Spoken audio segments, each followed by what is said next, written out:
Good morning, B6 families. Hope you're doing well. Can't wait to see you soon.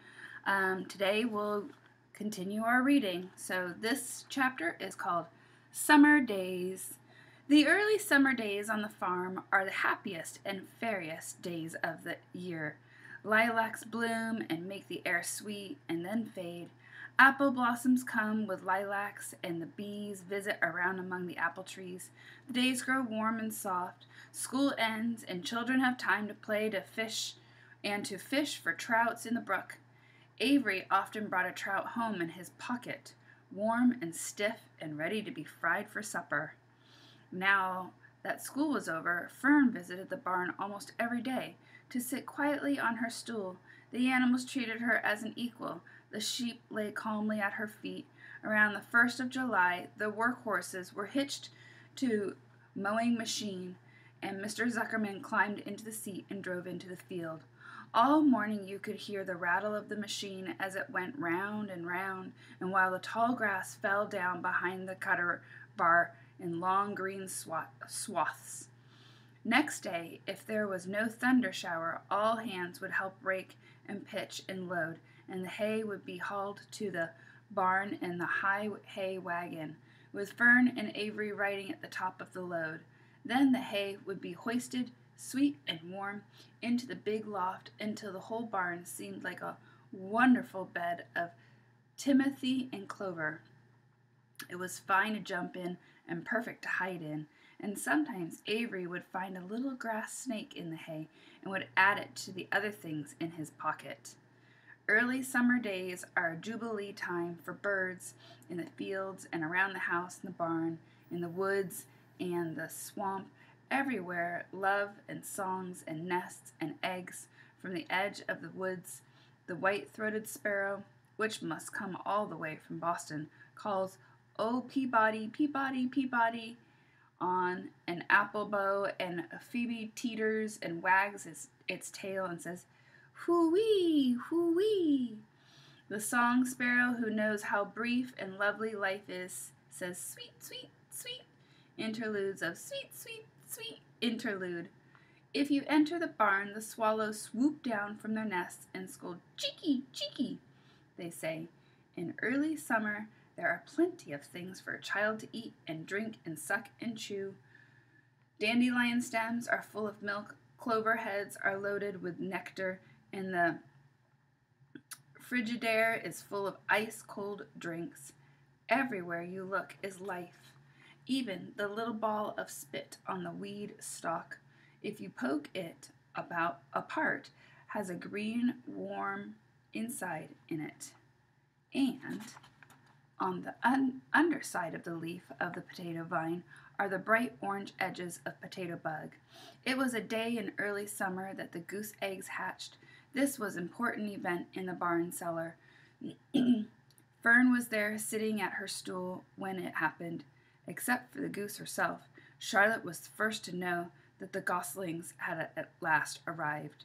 The goose knew a day in advance that they were coming. She could hear their weak voices calling from inside the egg, and she knew that they were in a desperately cramped position inside the shell and were most anxious to break through and get out.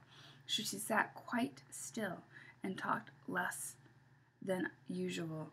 When for the first gosling poked its gray-green head through the goose's feathers and looked around, Charlotte spied it and made an announcement.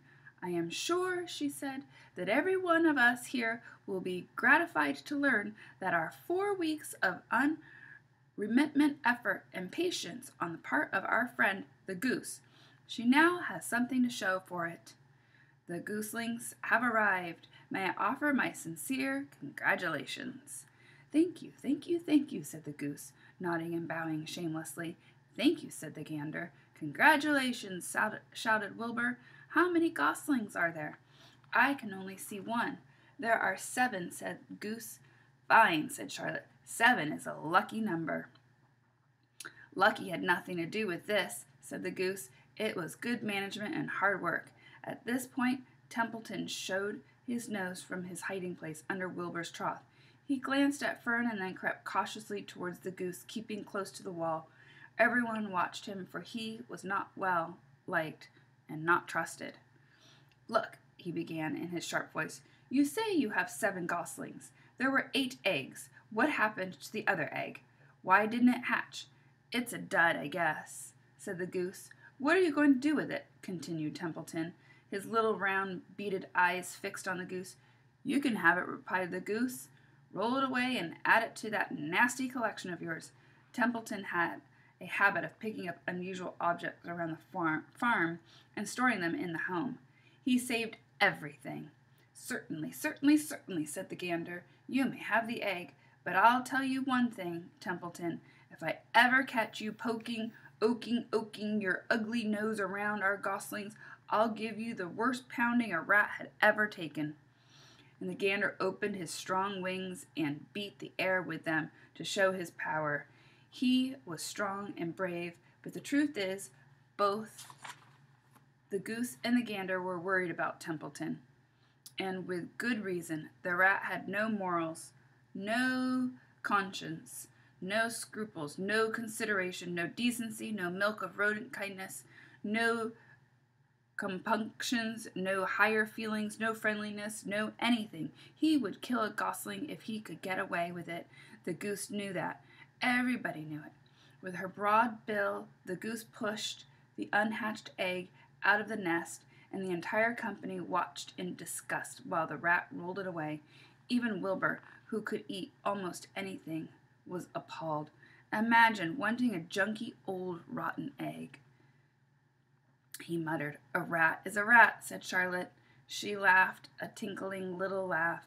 "But, my friend, if that ancient egg ever breaks, this barn will be untenable."